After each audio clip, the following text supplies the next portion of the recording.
জীবনে সফলতা পেতে হলে আপনার এই 7টি বিষয়ে অবশ্যই মাথায় রাখতে হবে।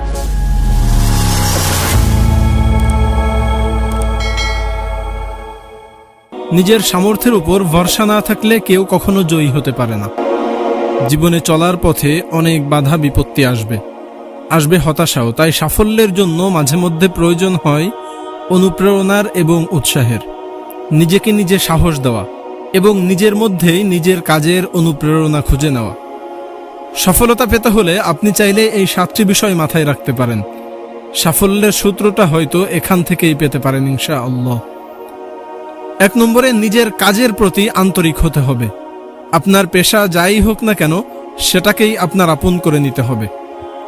কাজে একেবারেই ফাঁকি দেওয়া যাবে না। সাফল্যের চূড়ান্ত সীমায় পৌঁছাতে আপনাকে লক্ষ্য স্থির রেখে কাজ করে যেতে হবে। নিতে হবে সর্বোচ্চ অবস্থানে পৌঁছানোর সংকল্প।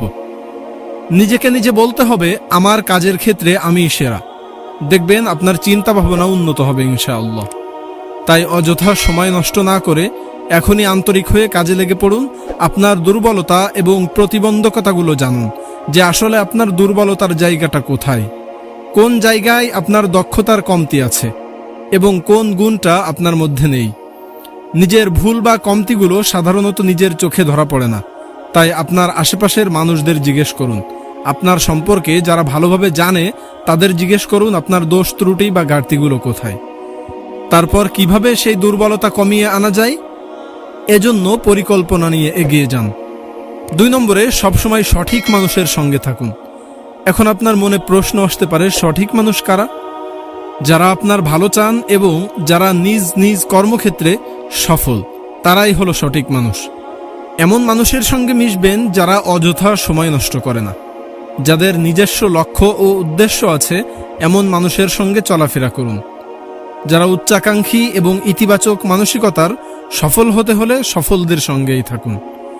নেতিবাচক মনের মানুষদের থেকে দূরে থাকাই ভালো।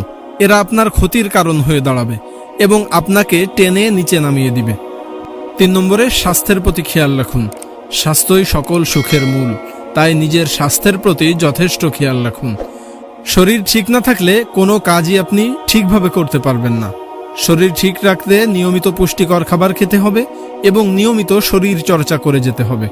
রাতে দেরি করে না ঘুমিয়ে আগেভাগে ঘুমিয়ে যাবেন, যাতে খুব সকালে উঠে ফজরের নামাজ আদায় করা যায়। 4 নম্বরে, নিজেকে সেরা ভাবুন। মুহাম্মদ আলীকে বলা হয় সর্বকালের সেরা বক্সার। এ কথা তিনি নিজেও জানতেন। তাই তো সেই সাদাকালো যুগের এক ভিডিও ক্লিপে আমরা দেখতে পাই মুহাম্মদ আলী নিজের সম্পর্কে নিজেই বলেছিলেন, আমিই সেরা। এই বাক্যটি আপনি যদি নিজের মনে ধারণ করতে না পারেন, তাহলে আপনার পক্ষে নিজের মনোবল চাঙ্গা রাখা মুশকিল হয়ে যাবে। 5 নম্বরে, নিজেকে সেরা বানানোর জন্য অক্লান্ত পরিশ্রমও করতে হবে। শুধু সেরা ভাবলেই চলবে না। আপনি নিজেকে যা ভাববেন, মন থেকে যা হতে চাইবেন, আপনি একদিন তাই হবেন ইনশাআল্লাহ। ভালো মানুষ হতে চাইলে ভালো মানুষ হবেন, সেরাদের সেরা হতে চাইলে সেরাই হবেন। যার নিজের উপর বিশ্বাস নেই, নিজের সামর্থ্যের উপর ভরসা নেই, সে কখনোই জয়ী হতে পারে না। 6 নম্বরে, নিজের সঙ্গে সুন্দর ব্যবহার করুন। নিজের মনের সঙ্গে কথা বলুন, গঠনমূলক কথা বলুন। চিন্তা ভাবনাও গঠনমূলক করুন। অন্যের সম্পর্কে খারাপ চিন্তা মনের মধ্যে ঘুরপাক খেলে নিজের মনটাও খারাপ চিন্তায় ভরে যাবে। তার চেয়ে নিজেকে বলুন, আমি নিজেকে ভালোবাসি, আমি এটা করতে পারি, আমি আমার কাজকে ভালোবাসি। এগুলো কিন্তু নিজেকে মিথ্যা বলা হয় না, বরং অগ্রিম সত্য হিসাবে ধরে নিন। কারণ এভাবে চললে একদিন আপনি এগুলোকে সত্য বানাতে পারবেন। নিজেকে আপনি যে অবস্থানে দেখতে চান, ভবিষ্যতে নিজেকে যা বানাতে চান, সেভাবেই নিজের সঙ্গে কথা বলুন।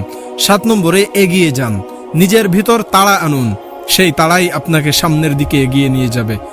অযথা সময় নষ্ট না করে ভালো কোনো পথে পেলে দেরি না করে সেই পথে হাঁটতে শুরু করে দিন। যত দ্রুত আপনি এগোবেন, আপনার উন্নতি ততই এগিয়ে আসবে। আর আপনার উন্নতির সঙ্গে সঙ্গে আপনি নিজেকে ততই ভালোবাসতে শুরু করবেন। নিজেকে ভালোবেসে এগিয়ে যান সাফল্যের দিকে। কেউ আপনার পথে বাধা হয়ে দাঁড়াতে পারবে না ইনশাআল্লাহ। সদা সর্বদা নিজে ভালো থাকুন এবং নিজের পরিবারকে ভালোবাসুন। আপনার এবং আপনার পরিবারের সকলের সুস্থতা এবং দীর্ঘ নেক হায়াতের কামনা করে আমি অযোগ্য অধম রাইহান আজকের মতো এখানেই বিদায় নিচ্ছি। আসসালামু আলাইকুম ওয়া রাহমাতুল্লাহ।